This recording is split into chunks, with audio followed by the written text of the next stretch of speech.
coutumières qui viendront de partout pour faire une grande cérémonie de réparation.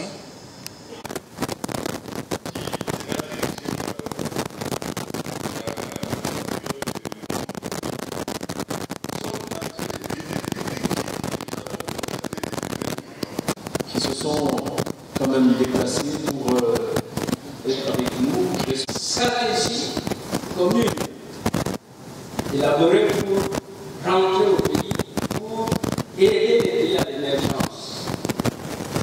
Il y en a qui sont tentés par des aventures individuelles, c'est-à-dire qu'ils veulent venir monter des entreprises pour construire des fermes et n'attendant de l'État que l'accompagnement, notamment les facilités. À ceux-là, il y en a d'autres qui estiment qu'il faut absolument mutualiser les initiatives de membres de la diaspora pour qu'ensemble, qu'ils puissent venir monter des entreprises, monter des affaires dans notre pays. Et je crois que, M. le Directeur, il faudrait, vous êtes plusieurs organisations, je connais par exemple les congrès des intellectuels congolais de l'étranger, du ministère donc il y a plusieurs initiatives. Il va falloir qu'on puisse arriver quand même à une certaine union pour que ce travail ne se passe pas de manière dispersée, ce qui pourrait par ailleurs aider le gouvernement à vous aider. Nous sommes, le gouvernement est prêt, dans le cadre notamment du ministère de l'entrepreneuriat, pour soutenir vos efforts, pour inciter le transfert de petits épargnes que vous avez constitués.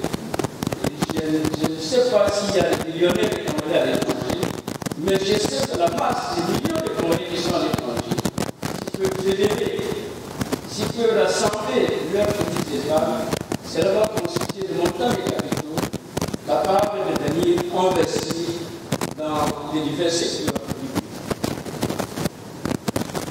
C'est donc un casier de charges que les différentes associations de diaspora devraient remettre au gouvernement pour définir les objectifs, définir la stratégie et surtout définir ce que la diaspora attend réellement du gouvernement. Parce que jusque-là, il y a eu certaines confusions. Mesdames et messieurs, je crois que j'ai terminé mon mot. Je vous remercie encore une fois.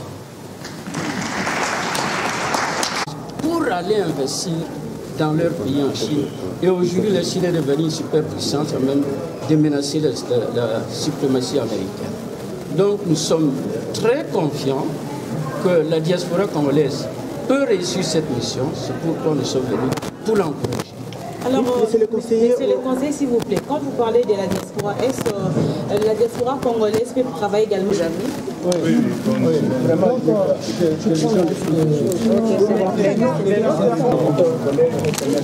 fait la liste, Ils ont envoyé de l'argent, ils ont envoyé des bus, la presse n'a pas, surtout eux aussi les parents. Quand ils se perdent tout. Ça décourage les enfants.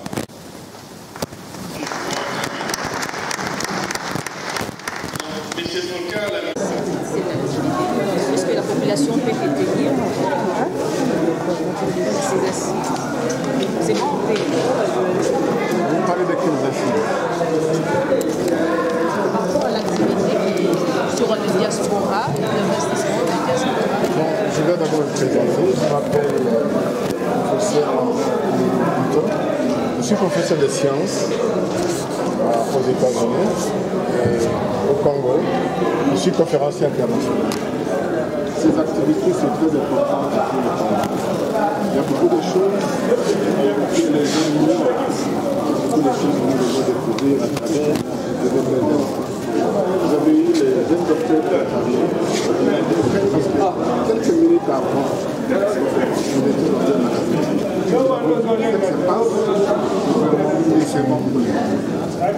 Nous méritons plus que ce qui se passe actuellement dans l'Afrique. Nous sommes d'une grande puissance au monde, mais les Congolais ne bénéficient pas. Un lien Zoom, ils nous suivent en ce moment et ils nous attendent. Shekina Massoudi, PCA, président du conseil d'administration de VIP University.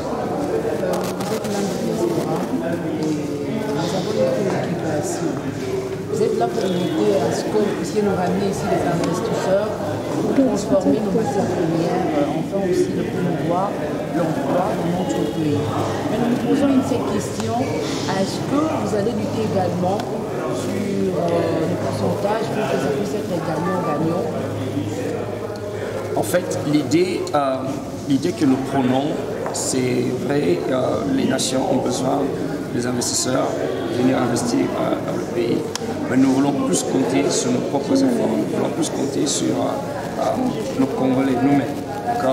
C'est quand ça commence par nous les Congolais, qui prennent le devant et qui prennent des initiatives. C'est ainsi que nous aurons un peu comme une sorte de garantie. Et cette garantie fera que nous n'aurons plus besoin de chercher les investisseurs en tant que tels, mais c'est plutôt les investisseurs qui viendront nous chercher. Alors c'est ainsi que nous voulons conscientiser tous ceux qui sont là, que le Congolais devait être capable de prendre les choses en main, prendre les devants. Mais pas toujours être à la queue, à la Chine des autres, comme si nous étions incapables. La révolution de l'intelligence que nous sommes en train de vouloir prôner, c'est de faire comprendre qu'au-delà des richesses du sous-sol que nous avons, au-delà des richesses de la faune et du flore que nous avons une intelligence intelligente. Nous avons plutôt une richesse, une intelligence.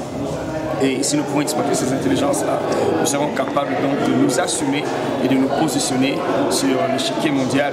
Et ainsi, comme je l'ai dit, nous n'aurons plus besoin de chercher les gens, mais ce sont des nations, les autres qui viendront nous chercher. Oui, et parlons également sur le secteur agricole. Nous voulons savoir, est-ce que vous avez déjà un cahier de charge que vous avez soumis au gouvernement afin de booster aussi le secteur agricole, vous-même le diaspora? Tous les secteurs ont été couverts. Tous les secteurs ont été couverts. En tout cas, les secteurs, ce que nous avons soumis au gouvernement, il y a déjà qui sont déjà en travail, d'accord. Il y a déjà quelques sollicitations qui sont en train déjà d'être prises en considération et tout ça. Et alors, le secteur agricole, comme vous le dites, a déjà été est aussi couvert. Mais bon, nous croyons que par la bonne volonté, d'accord, du gouvernement conduite par le chef de l'État lui-même, d'accord, les initiatives et voilà, les options seront levées autant que possible, aussi vite que possible, pour que ce qui est encore théorique se traduise en action et en action.